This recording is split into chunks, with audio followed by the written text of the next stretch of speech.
Eccoci, stiamo navigando a vela in questa pace, silenzio, natura, reti da pesca, tradizioni, arte, cultura.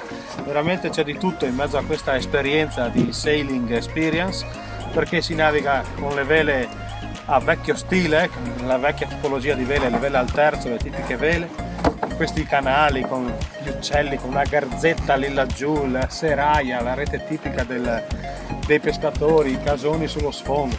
Quindi è veramente una magia che si crea silenziosa in queste acque lagunari.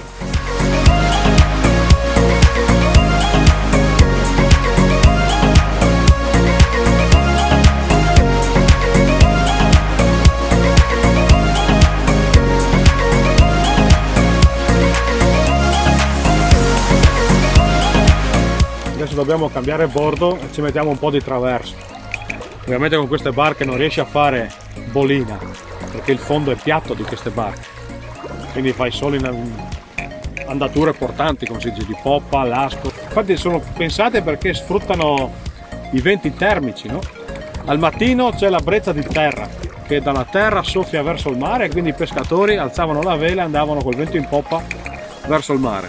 E al pomeriggio c'è il termico invece di mare, la brezza di mare che soffia dal mare verso terra e ti riporta a casa.